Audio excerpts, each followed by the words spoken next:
The kiss had already happened. Nobody asked Kale if he was ready to watch it. The church was packed. White roses, gold candles, 200 guests in silk and pressed wool. And somewhere near the back, pressed against the last pew like he was trying to disappear into the wood itself, Kale Oduya stood completely still. Not crying. Not moving. Just watching. Up at the altar, Kairos Ashfordbryn sealed the ceremony with his brother. His twin, Malik. The same jaw. The same height. The same broad shoulders wrapped in tailored black. But not the same eyes. Never the same eyes. Kairos had always carried something unfinished in his. A restlessness. A flicker of something that hadn't found its place yet. Malik's eyes were done. Settled. Like a man who had already decided everything. The crowd erupted. Applause bounced off the cathedral walls. Someone near the front wept happy tears. A flower girl in white threw petals that caught the light like confetti made of snow. Kale didn't clap.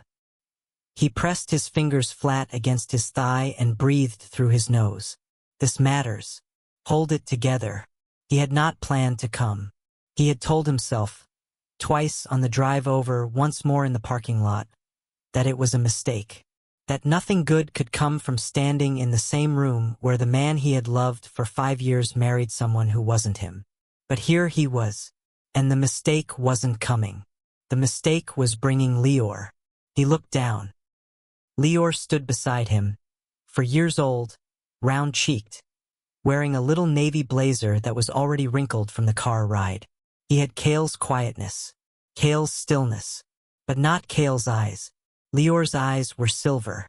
Clear, unusual, unmistakable silver, the kind that stopped people mid-sentence when they first saw them. The kind that didn't belong to Kale's bloodline.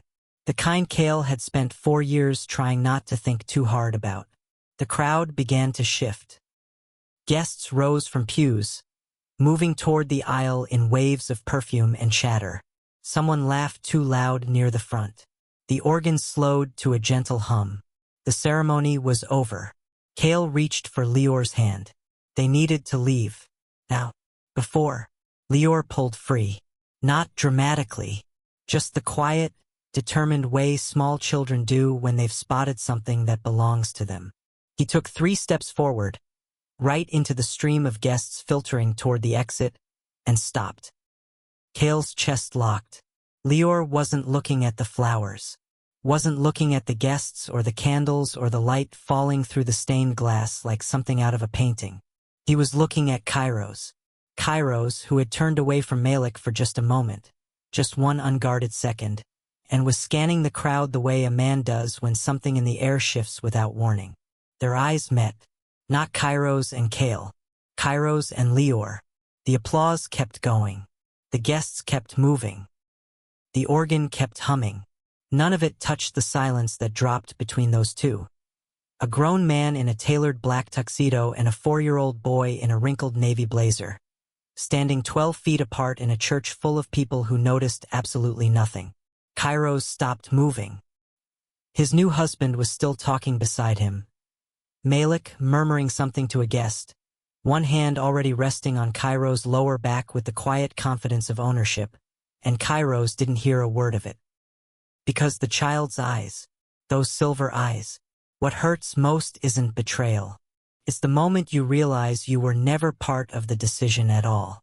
Kale saw Kairos freeze, saw the color shift in his face. Not pale exactly, but drained, like something had just been subtracted from him.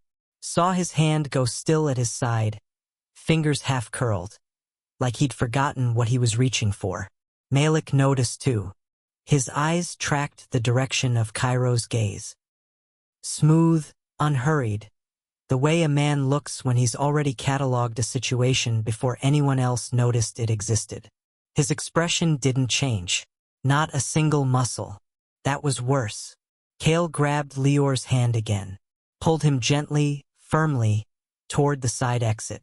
Leor went this time, small fingers wrapping around Kale's without argument. Kale moved fast. Not running, just purposeful, head down.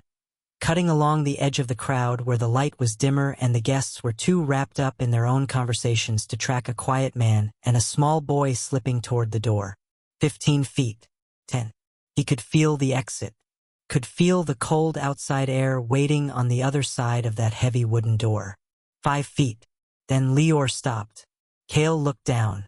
The boy had turned back. Just slightly. Just enough to look over his small shoulder one more time. Back toward the altar, back toward the man with the silver eyes who matched his own. And in a voice so quiet it barely reached Kale's ears over the noise of the crowd, Lior said one word. Papa. Hi viewers. Have you ever loved someone so deeply that even silence couldn't protect you from the truth? Drop your answer in the comments right now. I read every single one. Kale's blood went cold. He scooped Lior up in one motion, pressed him against his chest, and pushed through the exit door. It swung shut behind them with a heavy, final sound. Behind that door, inside the church, Cairo's Ashfordbryn had gone completely still, and Malik was already smiling. 5 years earlier, the night was loud before it went quiet. The Ashfordbryn family didn't throw events. They staged them. The Meridian Gala occupied all 40 floors of the Crestline Tower. A private event that cost more per table than most people made in a year, attended by men who moved money the way normal people moved furniture. Quietly, efficiently, without making eye contact while they did it. Kale Devereaux-Douya was not one of those men. He was 22. He was there to work. His job was simple. Move through the crowd, refill glasses, don't make noise, don't make conversation, don't make eye contact. 3 hours in, go home. That was the whole agreement. He was good at silence. Had been his whole life. Not because he was shy. Because his voice had learned early on that it wasn't always safe to be heard. So he'd stopped using it except when he had to. And in the months since he'd taken this catering job, rotating through high-end events across the city, he discovered that wealthy people barely noticed the quiet ones anyway. He was pouring a second glass of something amber and expensive for a woman in emerald green when he first saw Cairo's. Not because Cairo's was the loudest man in the room. Because he was the only one standing completely still. Everyone else was working the floor. Moving, laughing, leaning in to say things they'd regret in the morning. Cairo's stood near the far window, one hand in his jacket pocket, the other loosely holding a glass he hadn't touched. He was looking out at the city. Not at the view exactly. Through it. The way a person looks when they're somewhere else entirely. Kale had seen that look before. On himself. In mirrors. He kept moving. Refilled 2 more glasses. Collected 3 empties. Passed within 6 feet of Cairo's twice and told himself to keep walking both times. The third time, Cairo's looked at him. Not the way guests usually did, quick, dismissive, already looking past. Cairo's actually looked. Just for a second. Then looked back out the window. That should have been the end of it. Kale moved toward the balcony to collect the glasses that had been left along the railing. The balcony was quieter. Just the night air and the sound of the city 40 floors below and the muffled noise of the event leaking through the glass behind him. He had been out there for maybe 2 minutes when the door opened. Cairo's stepped out. He didn't say anything right away. Just stood at the opposite end of the railing and looked down at the city. The event noise muffled behind the glass. Out here it was just wind and distance. After a moment, Cairo's said, "You don't drink."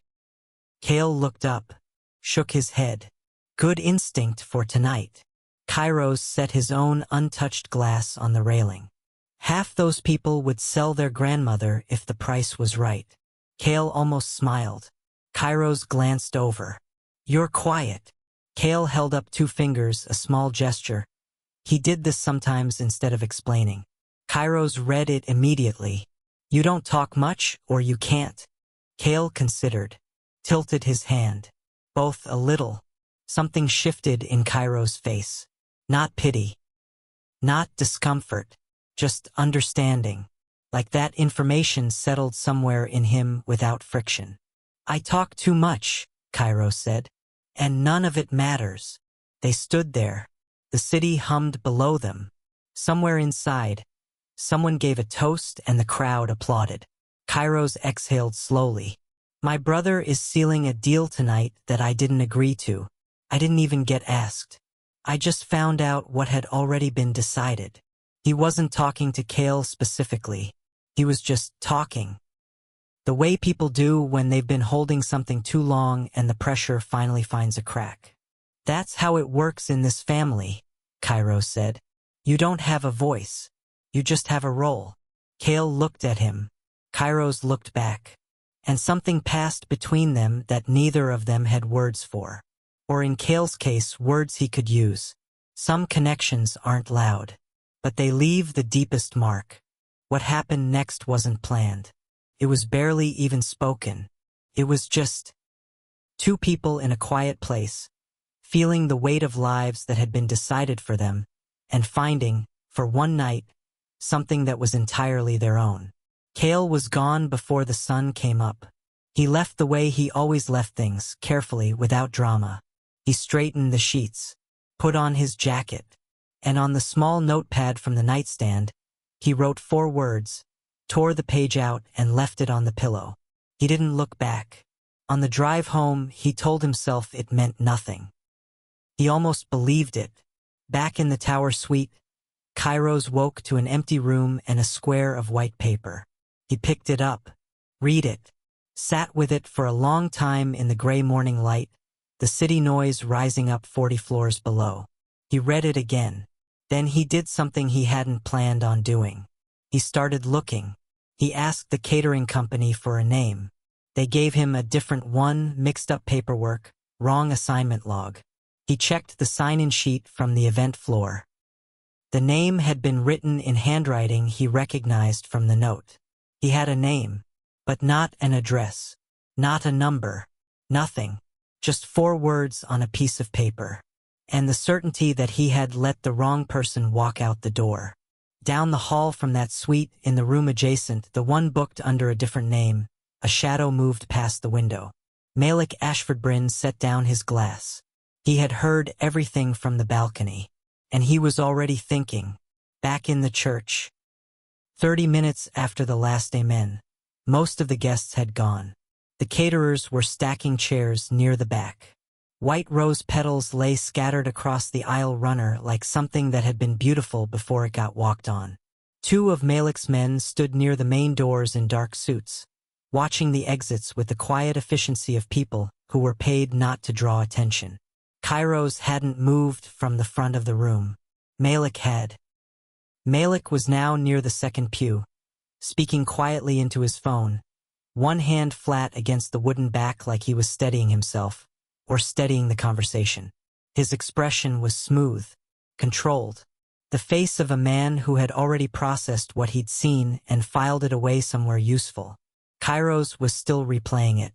The child's face, those eyes. He told himself he was wrong, that it was the light, the distance, the emotional weight of the day compressing everything into something it wasn't. He told himself silver eyes weren't uncommon, that 4-year-olds at church events weren't a mystery, that a child calling out a word in a crowded room didn't mean. He stopped, because somewhere behind him, near the side aisle, a small shoe scraped against the marble floor. Kairos turned. The boy was still there. He hadn't left with whoever had been holding his hand.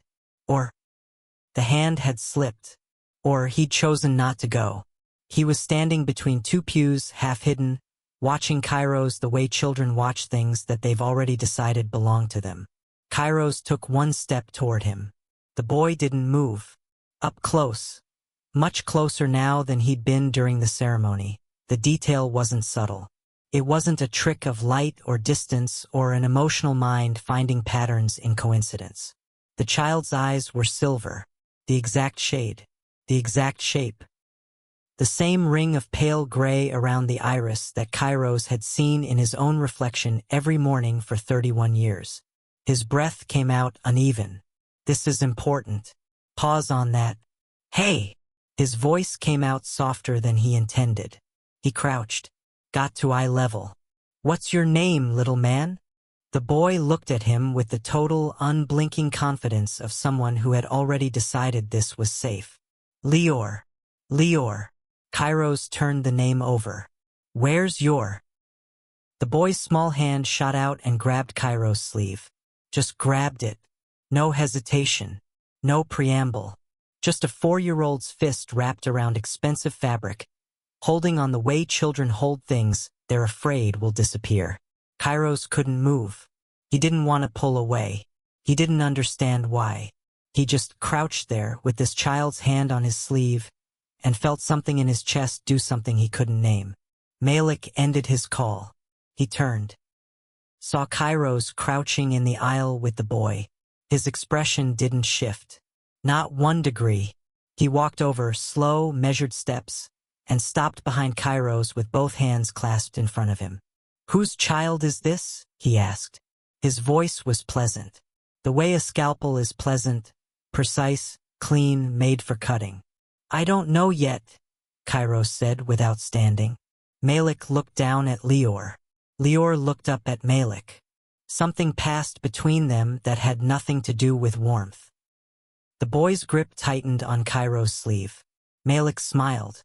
It didn't reach anywhere near his eyes. "We should find his parent," Malik said, "before someone gets confused." The way he said confused, flat, deliberate, a word aimed at something, made the 2 suited men near the doors shift slightly. Just slightly, like they'd heard a frequency only they were tuned to. Kairos finally stood. His hand came down without thinking and rested on Lior's small shoulder. The boy let go of his sleeve and instead pressed against his leg. Like he'd done this before. Like this was a familiar space. Kairos looked toward the side exit. Whoever had brought this child in, whoever had been holding his hand, was gone. But the door was still swinging. Just barely. Just the last half-inch of movement, settling back into its frame. Someone had just pushed through it. Seconds ago. Malik's eyes tracked the same door. He unclasped his hands. Turned to the nearer of his 2 suited men. Said nothing out loud. Just a look.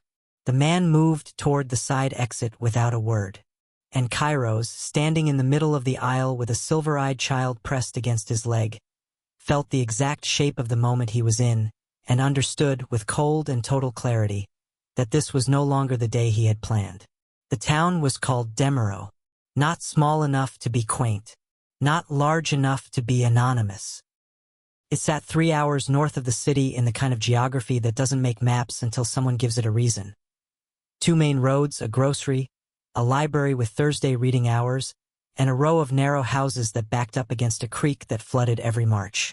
Kale had found it on accident. He'd been driving, no destination, just distance, and he'd run out of gas just past the county line marker. A woman at the nearest station had offered to let him stay in her spare room for a week while he sorted himself out. That was 4 years and 11 months ago. He was still sorting. Room 2B of the Demero family apartments was small. 1 bedroom that Lior had taken over completely. Drawings taped to the walls. Small shoes lined up with a neatness that was entirely his own.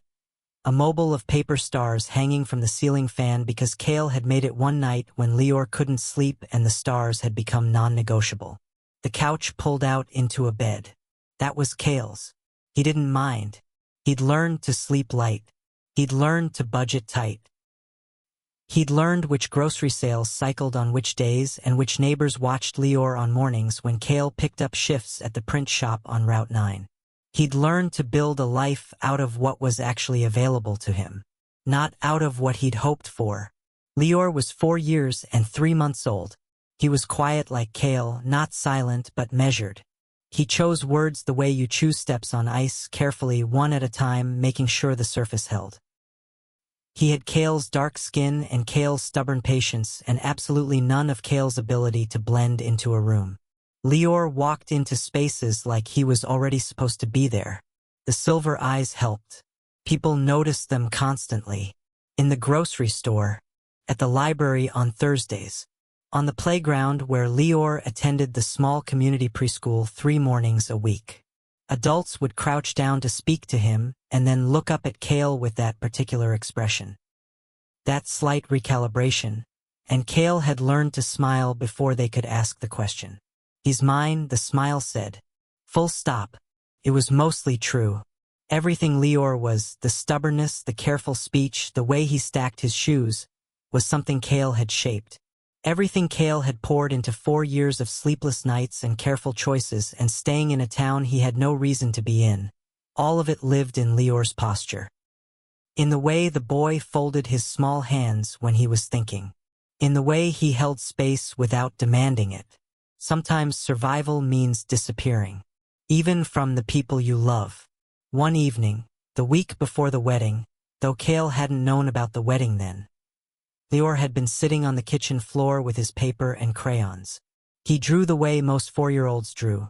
Total commitment, no revision, results that required translation. He held up the drawing. It was 2 figures. One tall, one small. Stick-lined but unmistakably intentional. "That's you," Lior said, pointing to the small one. "I'm the small one?" Lior considered this. "You're not big in the picture." "Fair." Lior looked at the other figure. Taller, crayon yellow hair, which he'd pressed so hard the paper had nearly torn. "Who's that?" Kale asked, though he kept his voice easy. Neutral. "I don't know," Lior said, without distress. "Just fact. But he comes in my dreams sometimes." Kale was quiet for a moment. "Does he scare you?" "No." Lior put the drawing down. Picked up a blue crayon. "He just stands there and looks at me." Kale nodded. Said nothing else. That night, after Lior was asleep, paper stars rotating slowly in the air from the ceiling fan, Kale pulled out his phone. He didn't know why. He hadn't searched that name in almost 3 years. He'd made a decision and he'd kept it and he'd built something real out of the keeping. He typed the name anyway. The first result was a news article. Dated 5 years ago. A society column from a publication that covered exactly the kind of events he'd worked that night. He'd seen this headline before. Had found it during the pregnancy, when the fear was still fresh enough that he'd needed to confirm what he already suspected. He'd read it, closed the tab, moved to Demero, but the search had updated. New results. At the very top, published 2 days ago. Ashford Bryn Brothers to formalize alliance. Wedding ceremony confirmed for Saturday. Kale read the full article in 60 seconds flat. Church address, guest list, family statement, all of it right there. He sat with the phone in his hand for a long time. He told himself he wouldn't go. He told himself that 3 times before Saturday morning. Back inside the church, Kairos was still crouching, still at eye level with a boy who had not let go of his leg. The catering crew had gone quiet near the back. Not because anyone told them to, just because the room had a different weight now and even strangers could feel it. Malik had returned to his phone, but he wasn't looking at the screen. Kairos studied Lior the way a man studies something he's trying to convince himself isn't what it obviously is. Age right, approximately right. The shape of the face, familiar in a way that had nothing to do with familiarity. In the way that a mirror is familiar. In the way that something you've carried for years without realizing it suddenly has a shape you can put your hands on. Scent. This one was harder to explain to anyone outside of an alpha's biology. It was instinctual, baked in, the kind of recognition that bypassed thought and hit the chest first. Like hearing a song you forgot you knew every word to. This child smelled like him. Not similar. Not close. Like him. Kairos had spent 5 years trying to find a man who had left before sunrise with 4 words on a notepad. He had spent 5 years carrying the specific weight of something unfinished. Something he hadn't been allowed to choose for himself. He looked at Lior. Lior looked back. Neither of them moved. "Can you tell me your last name?" Kairos asked. Lior thought about this with the gravity of a child who takes names seriously. "Mama calls me Lior." "That's your first name. What does Kairos stopped, reconstructed the question. What's your whole name? Lior Devereaux Oduya. The name hit Kairos somewhere specific. Devereaux Oduya. 2 names. Hyphenated. The kind of name a person gives a child when they're choosing to be both parents at once. He pressed his lips together. Behind him, Malik had put the phone away. Kairos stood slowly. He kept one hand resting on Lior's shoulder. Not grabbing, just present. The boy leaned into it like it was gravity. Malik came to stand beside Kairos. They were facing the same direction now, looking at the same child. And Malik's expression was the same as it had been from the moment he'd first looked at Lior across the aisle, smooth, still, and entirely too settled for a man looking at something he didn't already know. Interesting, Malik said quietly. That one word. Just that. The age is right, Kairos said. He wasn't talking to Malik. He was just saying it, processing it aloud. Yes, Malik agreed, pleasantly. The scent is also right. Malik nodded once. I noticed. Kairos turned to look at his brother. The most dangerous people aren't the loud ones. They're the ones who already knew. Malik met his eyes. And in that look, in the absolute calm of it, the absence of surprise, the quiet that wasn't peace but something that only looked like it, Kairos understood something cold and terrible. Malik wasn't surprised. Not even slightly. How long? Kairos asked. Malik smiled. The same smile from before, the one that stopped at the edges and went no further. Long enough, he said. Then he turned, walked toward the main doors, paused with one hand on the frame and spoke to the nearer of his suited men without raising his voice. Low, deliberate, the kind of instruction that doesn't need to be repeated. Find out everything about the Omega, where he lives, what he owns, who he talks to. The man nodded once and was gone. Kairos stood in the empty aisle. Lior was still against his leg. The side exit door that had been swinging, that door was fully closed now. The man Malik had sent through it had come back minutes ago and whispered something brief in Malik's ear, and Malik had nodded without expression. Whoever Kale was, wherever he'd gone, he had a head start measured in minutes. And Malik already had a direction. Kairos looked down at Lior one more time. The boy was watching him with those silver eyes. Open, steady, patient in the way that children are patient when they've already made up their mind and they're simply waiting for the adult to catch up. Why does that child smell like me? Kairos had whispered it to no one in particular minutes ago. In the chaos of guests and petals and someone's happy tears. He hadn't expected an answer then. He had one now. And it was worse than not knowing, because the answer meant 5 years. It meant a man who had left before dawn and never come back. It meant a child who had been raised by someone who carried 2 last names alone. And it meant Malik, standing at the door with that smooth, unhurried smile, had known something this whole time that had never once been offered to Kairos as a choice. The door swung shut. The church was almost empty now.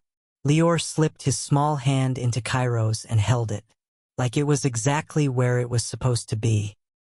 Renix Vale had been standing in the same spot for 11 minutes. Not moving, not checking his phone, not speaking to the man beside him who kept trying to hand him a glass of something cold. Just watching. He was at the far end of the church's side corridor, the long marble hallway that connected the main sanctuary to the private reception vestibule.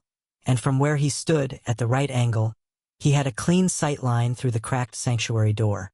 He could see Kairos. He could see the child. He could see Malik's back. Renix Vale was 34 years old. He ran 4 companies, 2 of them legitimate, 1 of them mostly legitimate. The 4th one, nobody asked about the 4th one. He had the kind of face that made people recalculate mid-sentence. Not threatening exactly. Just precise, like every feature had been arranged to convey exactly as much as he intended and not 1 fraction more. He was not supposed to be here today. He had received the invitation 6 weeks ago, gold-edged, hand-delivered, the Ashford Bryn crest pressed into the wax. He had set it aside. He had no interest in watching a political marriage get dressed up as a love story. But then, 3 days ago, a name had crossed his desk. Kale Devereaux Duya. He'd seen that name before. Not in a file. Not in a report. In a photograph, candid, taken at a community fundraiser in a small town called Demeraux, 18 months ago. Renix had been reviewing regional investment opportunities in that county when his analyst had flagged a set of local profiles. Most of them were unremarkable, but one photograph had stopped him. Quiet man, standing slightly apart from the crowd, holding the hand of a small boy with silver eyes. Not the boy's eyes that stopped him. The man's posture, the careful way he held himself, the way he scanned the space around him without making it obvious. The particular stillness of someone who had learned, at some point hard, that being noticed was dangerous. Renix had kept the photograph. He didn't know why. He still didn't know why. But when his intelligence contact had connected that name to the Ashford Bryn wedding guest list, a last-minute addition, unregistered, walked in without a seat. Renix had changed his schedule. He arrived late, sat in the very back, left before the final blessing, and then he'd stayed. Power doesn't always arrive loudly. Sometimes it waits until the moment actually matters.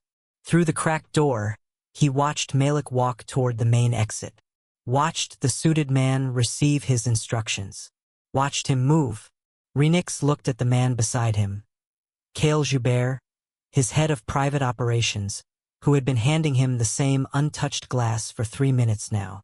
How much of a head start does he have? Renix asked. Kale checked his watch. Maybe 8 minutes. He took the side exit, on foot to the parking structure. Which level? Street level. He had a car. Make. Older model. Gray. We didn't catch the plate. Renix finally took the glass. Didn't drink from it. Just held it. Demeraux is 3 hours north, he said. Yes.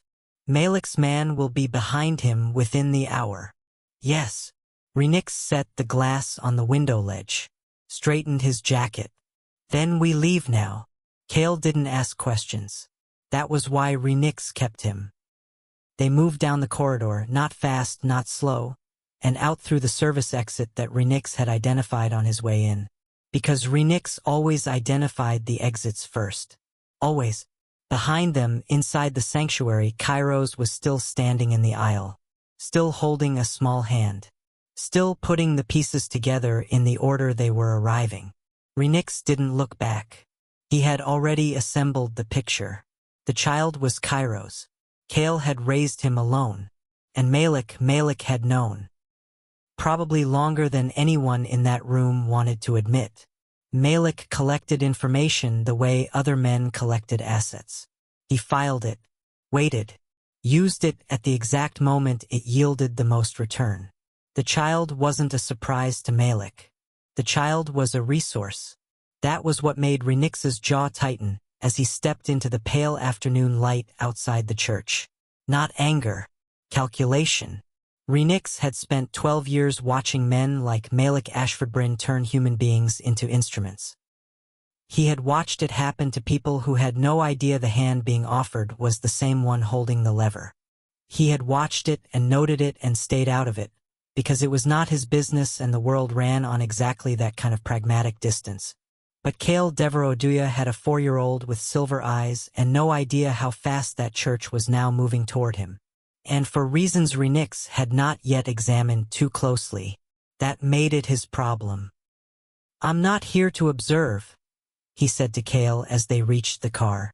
Kale opened the door, said nothing. Renix got in. "Find him before Malik's man does." The car pulled out.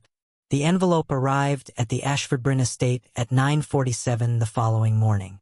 No courier company, no return address. Just a thick cream-colored envelope, hand-delivered by a man in a gray jacket who handed it to the front desk attendant and was gone before anyone thought to ask his name. Malik was at breakfast when they brought it to him. He set down his coffee, picked up the envelope, turned it over once. The The seal on the back was a small embossed circle, no crest, no initials. Just a circle. Clean. Closed. He opened it. One page inside. He read it in under 30 seconds. Then he set it face down on the table. Picked up his coffee again. Finished it. His assistant, Dre Fontaine, 26, sharp-eyed, 3 years in his service, was watching from the doorway. She had learned to read Malik's stillness the way meteorologists read pressure drops. The quiet wasn't peace. The quiet was the thing before.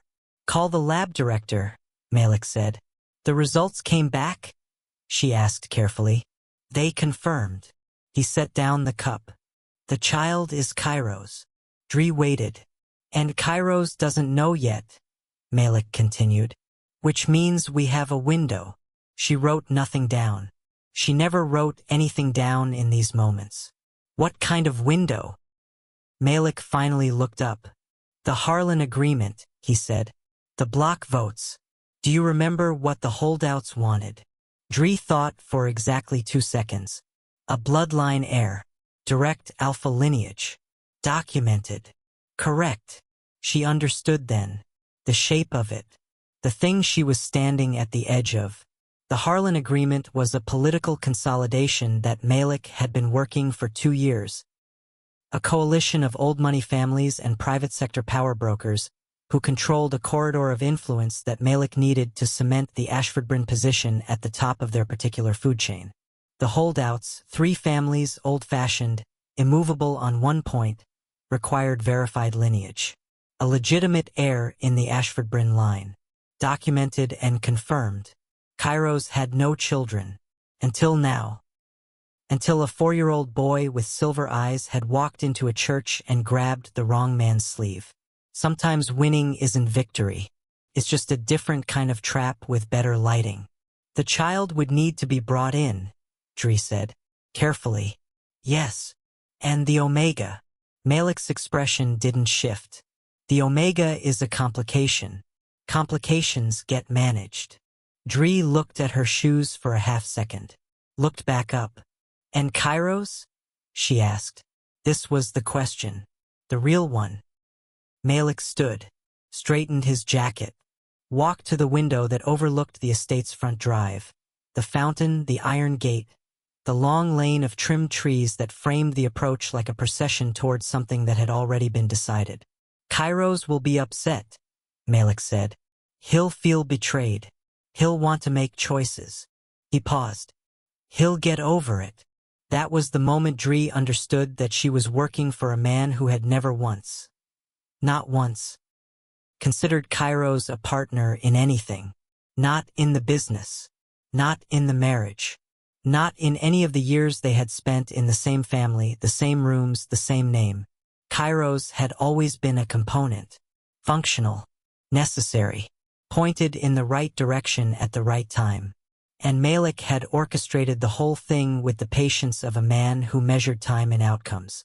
The DNA test hadn't been a discovery. It had been a confirmation of something Malik had already built a plan around. Dre wrote one thing down. A name. A town. An address, the one Malik's man had phoned in the night before, voice flat, precise, 23 words total. She tore the page from her notepad. Held it out. Malik took it without looking at her. "Get me a meeting with the Harlan block," he said. "End of week." He folded the paper, tucked it into his jacket pocket. "And tell the retrieval team to move tonight." Dre walked out of the room. She did not feel good about it. But she also did not stop. Down the hall, in the east wing, where Cairo's had taken a room alone the previous night, the door still closed, the breakfast tray untouched outside it. Nothing moved. Cairo's had been in that room since 10 the previous evening. He had his phone. He had the name Lior Devereux-Oduya. He had a search browser open on the name Kale Devereux-Oduya. He had 4 years of results. A catering company payroll record, a community fundraiser photograph from a town called Demereux, a public library volunteer sign-in from 18 months ago, and he had been sitting with all of it, piecing the shape of a life together from the outside. A life he had not been invited into. A life that had been built in a town 3 hours north, in an apartment he'd never seen, by a man who had left before sunrise with 4 words on a notepad because he didn't believe he had a reason to stay. Kairos pressed his phone face down against his knee. He had not called Malik. He had not gone to dinner. He had not opened the door when Dree knocked with the breakfast tray. He sat in the chair by the window and looked at the ceiling and thought about silver eyes and a child who had pressed into his leg like the space was already familiar. And somewhere in that thinking, somewhere between the fundraiser photograph and the library sign-in, he arrived at the question that had no clean answer. If Kale had found out about the engagement 5 years ago and still chosen to disappear, then Kale hadn't trusted him. And if Kale hadn't trusted him, what had Kairos actually given him to trust? He didn't have an answer. He had something worse. He had the suspicion that he already knew. In the estate kitchen, 3 floors below, Malik's retrieval team ate a quiet breakfast. 2 men, unhurried, professional. They were leaving for Demeraux at nightfall. Kale heard the car before he saw it. He was in the apartment. Lior asleep in the bedroom, the paper stars rotating slowly, the kitchen light on because he hadn't been able to sleep and the sink needed cleaning and his hands needed something to do. He heard a car engine on the street below cut off. Then quiet, the specific quality of quiet that is not empty. He moved to the window. 1 car, dark, parked 20 feet down the block in the shadow between 2 street lamps. Engine off. Nobody getting out. Kale stepped back from the window. His hands, still damp from the sink, pressed flat against the kitchen counter. He had 2 minutes, maybe 3, before they were at the door. If they were coming to the door, if this was what it looked like, if the wedding, the church, Lior in the aisle, if all of that had already moved this fast. He dried his hands. He picked up the notepad from the kitchen drawer. The same one he always kept there. The same kind he'd used for 5 years to communicate with neighbors, teachers, the woman at the print shop who'd learned to read his shorthand. He put it in his jacket pocket, picked up the emergency bag from the hall closet, packed and ready for 2 years because Kale had always known, always understood, that the day might come when 3 minutes was all he had. He went to the bedroom. Lior was on his back, arms out, 1 shoe inexplicably still on his left foot. Kale looked at him for exactly 4 seconds. Then he sat on the edge of the bed, put his hand gently on Lior's chest, and pressed. Lior's eyes opened. No confusion, no cry, just awake, looking at Kale. Kale signed to him. Simple. They'd practiced this. Quiet time. Get up. Put on your jacket.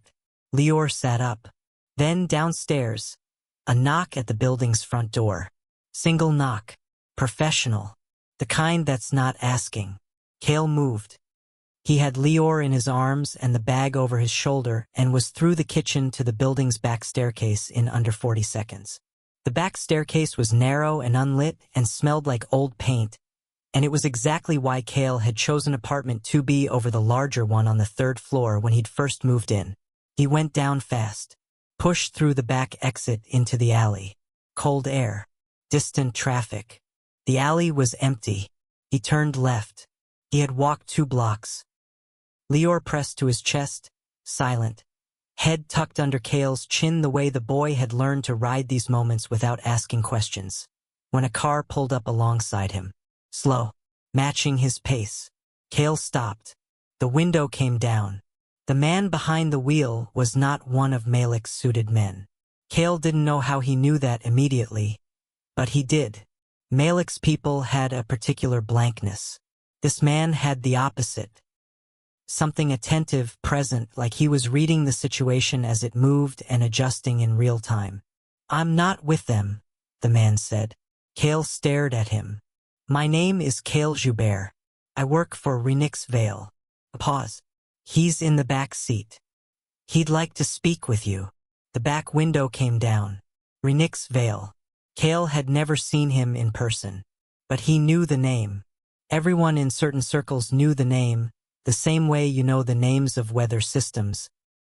Not because you've experienced them directly, but because you've heard what they leave behind. Renix was looking at him, not at Lior, Kale, with the particular directness of someone who has already made their assessment and is simply waiting to confirm it. You have maybe 6 minutes before they come around to the back, Renix said. Calm, precise, no performance in it. Get in. Kale didn't move. Renix looked at Lior, then back at Kale. I'm not here to take him, he said. I'm not here to take either of you anywhere you don't choose to go. He held the door open himself. Kale's options were the car or the dark end of the alley with Malik's men 2 blocks back. He got in. The car moved. Kale held Lior against his chest and looked at Renix's veil and waited. Renix looked back. There's something you should know, Renix said. Not dramatic, just factual. Malik already has the DNA results. He's not coming for the child because he's angry. Lior had fallen back against Kale's shoulder. He's coming for the child, Renix said. Because the child is worth something to him. Kale's chest went cold. He reached into his jacket pocket, pulled out the notepad, wrote one word, fast, out. Renix read it. The Harlan Agreement, a political consolidation. It requires a documented alpha heir in the Ashford-Bryn bloodline. He paused. Lior qualifies.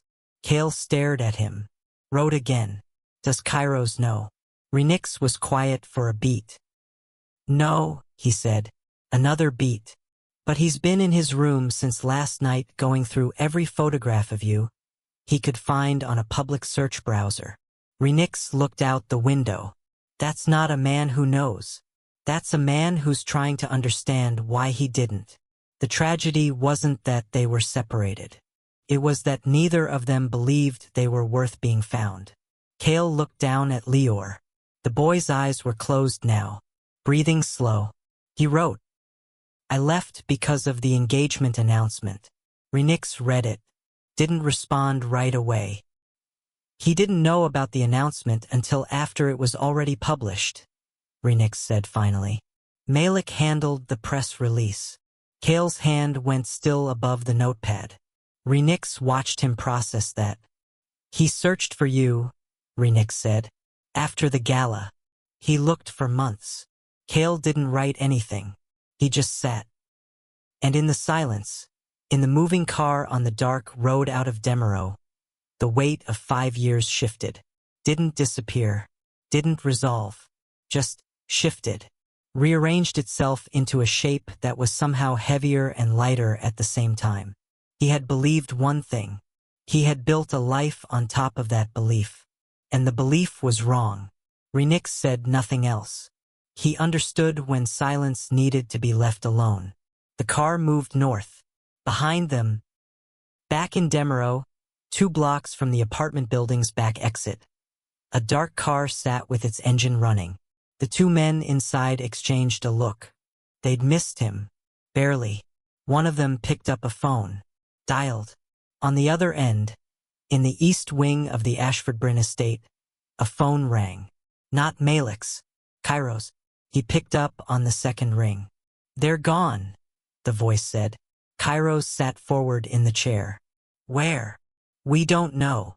Silence. But someone got there first, the voice said. Different car. Pulled him out of the alley before we reached the back exit. Kairos stood up. Who? He said. The line was quiet for a moment. We think it's Vale. Kairos closed his eyes. Opened them. Don't follow, he said. The voice paused. Sir. I said don't follow. His voice was flat. Final. Stand down. He ended the call. Stood in the room. The breakfast tray was still outside his door. The search browser was still open on his phone. The photograph from the Demeraux Community Fundraiser was still on the screen. A quiet man, slightly apart from the crowd, holding the hand of a small boy. Kairos looked at it for a long time. Then he put on his jacket, picked up his keys, and walked out. Renix's property sat at the end of a private road that required a gate code, a biometric scan, and the specific judgment of a man named Ezra who had been running the front entrance for 9 years and had turned away people with considerably more leverage than tonight's arrivals. Ezra waved the car through without a call. He already had instructions. The house itself was not ostentatious. That was the first thing Cale noticed when the car turned the last curve of the drive and the lights appeared through the tree line. Not a compound, not an estate. Just a large, serious house that looked like it had been built by someone who understood the difference between displaying wealth and using it. Warm light in the windows.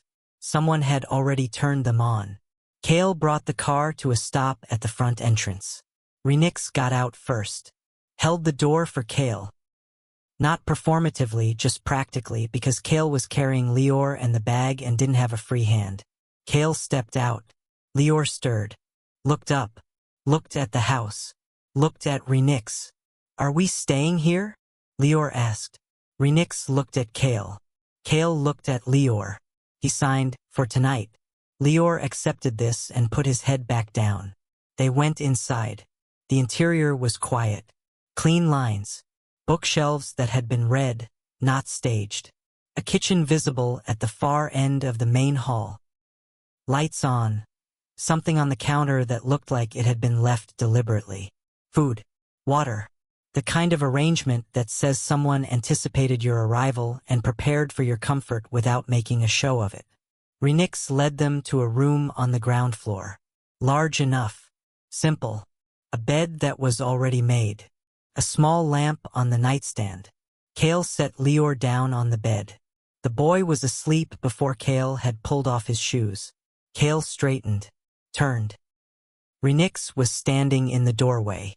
Not in the room. Just at the edge of it, deliberate distance. The posture of a man who understood what space meant to someone who had spent 5 years building walls at every perimeter. Cale pulled out his notepad.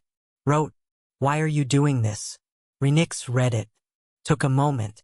Because Malik is going to use that child as a bargaining chip in an agreement that will bind him to a power structure he was never asked to enter. And the only people standing between that outcome and the one where Lior actually gets a choice. He stopped. "Are you and Kairos?" Cale wrote, "Kairos married his brother." "Kairos was positioned," Renix said. Flat.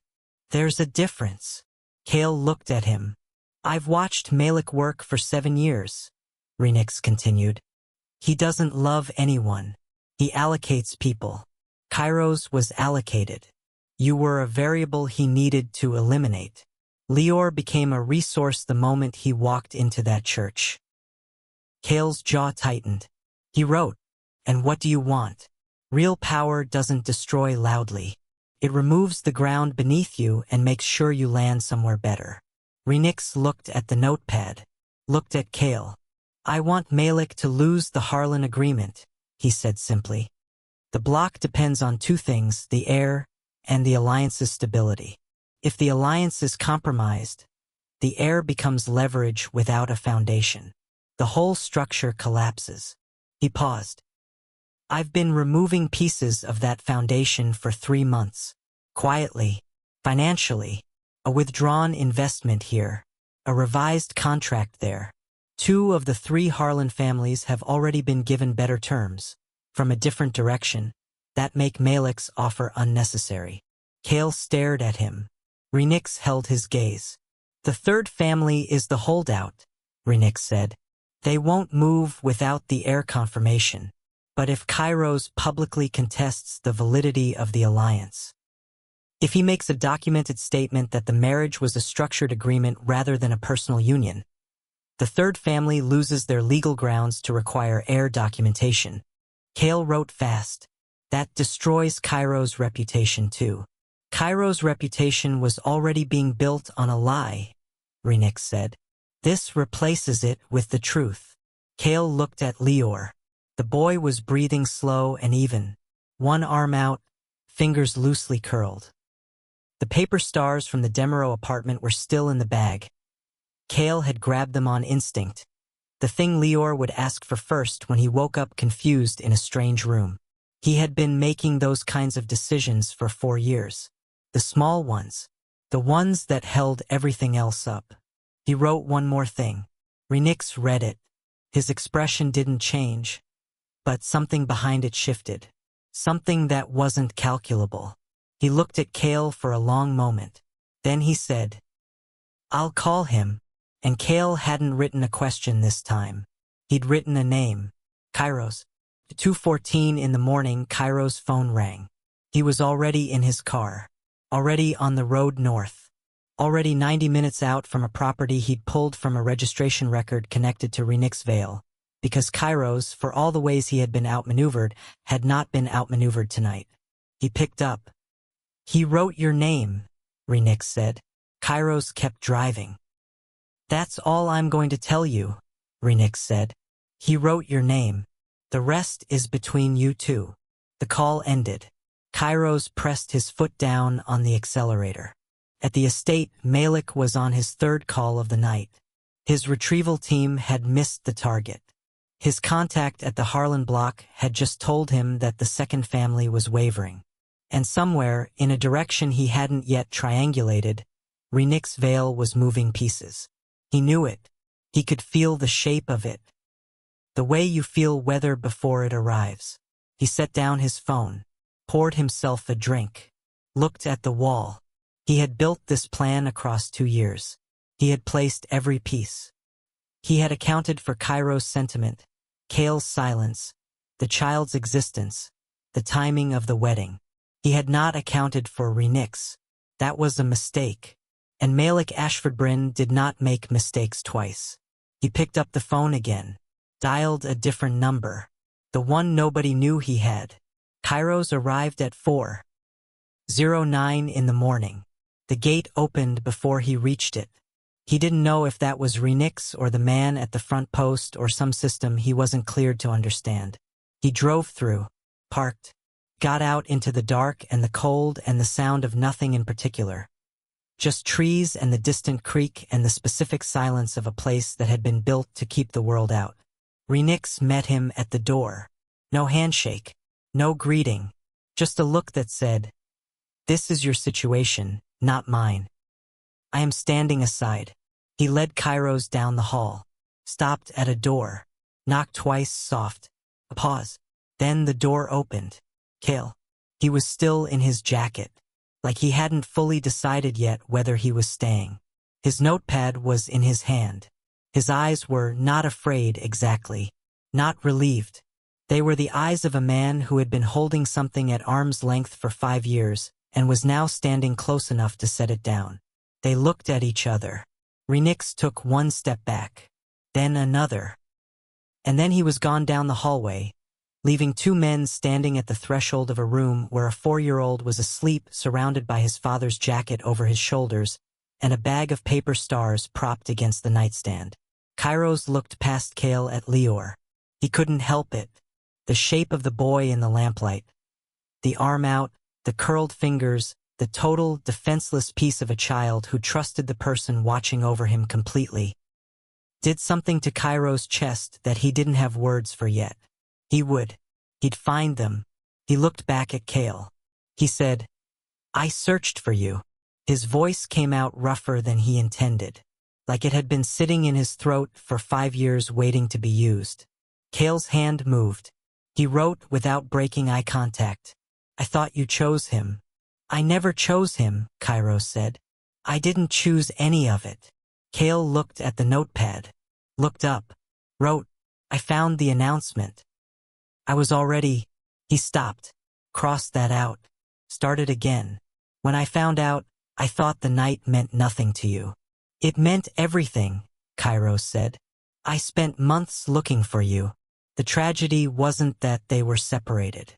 It was that neither of them ever believed they were worth being chosen. Kale leaned against the doorframe. Something went out of his posture, not weakness, just weight. The specific kind that comes off a person when they have been holding a story about themselves for too long that turned out not to be true. From the bed, Lior shifted. One eye opened. He looked at Kale, then past him. Kairos. No alarm, no confusion, just recognition. The same quiet certainty from the church. The same hand that had grabbed Kairos' sleeve without hesitation. Lior sat up, reached his arms out. Not to Kale. To Kairos. Kale watched. Kairos crossed the room in 4 steps. Sat on the edge of the bed. And when Lior pressed his small face into the space between Kairos' neck and shoulder, the total, unself-conscious trust of a child who has decided, Kairos closed his eyes and put one arm around him and held on. Kale watched this from the doorway. He didn't cry, but his hand found the door frame and held it. Behind them, down the hall, on a call with a financial contact in Brussels, Renix Vale was dismantling the last support pillar of the Harlan Agreement. Quietly, efficiently, the third family had just been offered something better, something cleaner, something that didn't require an heir as leverage because it didn't require leverage at all. They accepted. At 5:02 in the morning, the Harlan Agreement collapsed. Not with noise, with paperwork. With 3 signatures on a revised contract that Malik Ashfordbryn would not see until his attorney called him at 7:15 to inform him that the block had moved. At the estate, Malik stood at the window with his coffee and heard the words and said nothing for 17 seconds. Then, which direction did it move? Vale, his attorney said. Silence. All 3 families? The third just signed. Malik set down the coffee. And the heir documentation? No longer required. The agreement doesn't reference the Ashfordbryn bloodline at all. Malik turned from the window. He was still calm. He was still precise. But in the quiet of the room, something shifted. He had lost. Not loudly. Not dramatically. He had been removed from the board the same way he removed other people. Methodically, without announcement, piece by piece until the structure no longer held. He looked at the folded piece of paper still in his jacket pocket. The address. The town. The name. None of it was useful anymore. He unfolded it. Read it once. Then placed it in the ashtray on the desk and lit the corner. He watched it burn. Somewhere north of the estate, in a house at the end of a private road, morning was beginning to arrive through the windows. The light came in slow, gray first, then gold, and landed on the floor of a room where a child was asleep against a man who had driven through the night to sit 3 feet from someone he had been trying to find for 5 years. Kale was in the chair by the window, not sleeping, just present, watching the light change. Renix stepped into the doorway. Not entering, just standing at the edge of it the way he did, the deliberate distance. It's done, he said quietly. Kale looked at him. Wrote, Malik? He has nothing left to move, Renix said. Kale nodded. Renix looked at Kairos, asleep now in the chair beside the bed. Lior still pressed against him. One small fist curled in the fabric of Kairos' jacket. Renix was quiet for a moment. Then he said something he hadn't planned to say. I'm not here to take him from you. Kale looked up. Either of you, Renix said. He wasn't looking at Lior. He was looking at Kale. I'm not built for the thing you two need to work out. But I'd like... He stopped. Started again more carefully. There's something worth building here. If you'd let someone help build it. Kale looked at him for a long time. Then he looked at Kairos. At Lior. At the light coming through the window. He picked up the notepad. He wrote something. Held it up. Renix read it. His expression stayed level. But something behind his eyes, something that had been very still for a very long time, moved. Love isn't proven by who finds you. It's proven by who stays when everything costs something.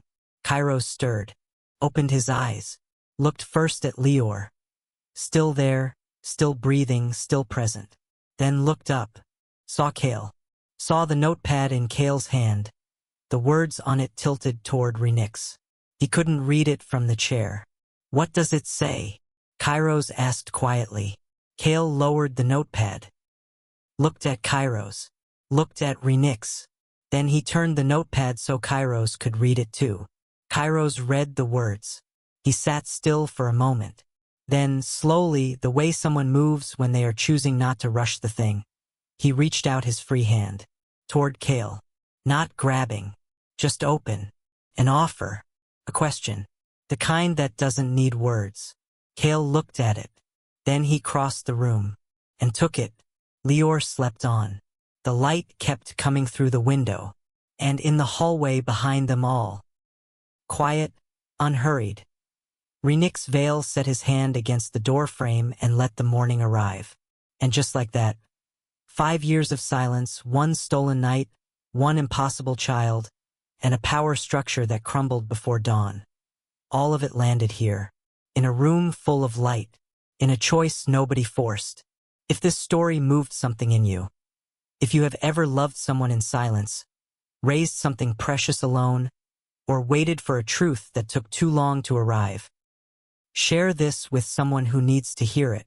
Subscribe and turn on notifications. Every story on this channel is built to remind you that the hardest chapters are not the end. They are the turn, the moment before everything shifts. Drop a comment below.